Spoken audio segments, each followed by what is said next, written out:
শুভ সকাল বন্ধুরা, আশা করি সকলে অনেক ভালো আছেন। মাদার কিচেন অ্যান্ড গ্রাম্য রেসিপি ব্লগে আপনাদের স্বাগত জানাই। বরাবরের মতো আজও একটা নতুন ভিডিও নিয়ে হাজির হয়েছি আপনাদের সামনে। সকালে কি দিয়ে ভাত খাবো এটা চিন্তা করতে করতে তাড়াতাড়ি করে আমি কয়েকটা শিম ভাজা করে নিলাম। কেমনভাবে শিমটাকে ভাজা করি সেটাও আপনাদের সঙ্গে শেয়ার করি, চলুন। তেলের উপরে আমি প্রথমেই পাঁচফোড়নের ফোড়ন দিয়েছি, কয়েকটা লঙ্কা কুচি দিয়ে দিয়েছি। লঙ্কাটা অবশ্যই আপনারা আপনাদের স্বাদ অনুযায়ী ব্যবহার করবেন, যে যেমন লঙ্কা খেতে পছন্দ করেন তেমন।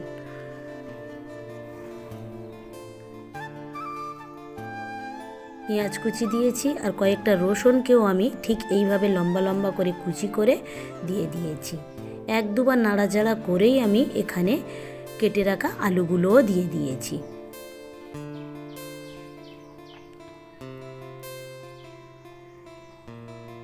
স্বাদ মতো লবণ দিয়েছি।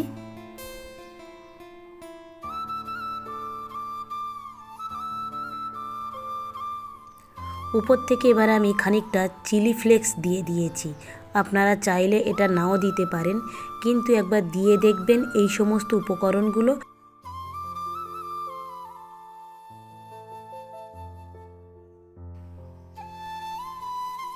এবারে ধুয়ে রাখা শিমগুলো আমি দিয়ে দিয়েছি।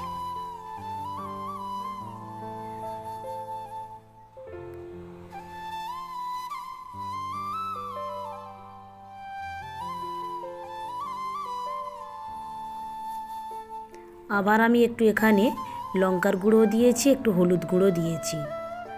আবারও বলছি, লঙ্কাটা আপনারা আপনাদের স্বাদ অনুযায়ী ব্যবহার করবেন। সব কিছু মশলা দিয়ে আমি এটাকে একটু ঢেকে দিচ্ছি। এই সময় আমি গ্যাসের ফ্লেমটাকে একেবারে লোতে রেখেছিলাম, যাতে শিম থেকে একটু জল বের হয়ে শিমটা সিদ্ধ হয়ে যায়।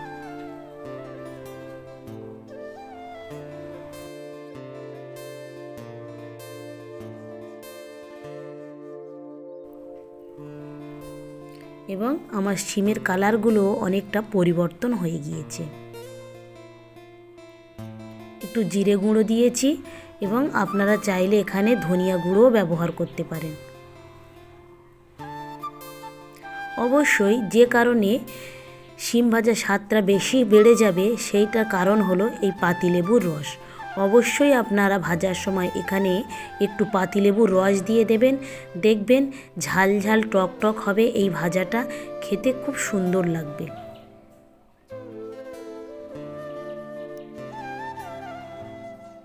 যদি কারোর বাড়িতে পাতিলেবু না থাকে তাহলে আপনারা আমচুরের যে মশলা থাকে সেই মশলাটা ব্যবহার করবেন, কোনো অসুবিধা হবে না।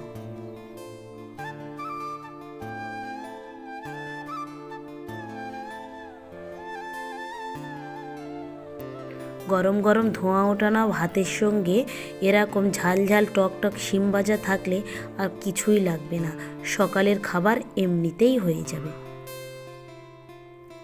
ভিডিওটা তাহলে এখানেই শেষ করছি।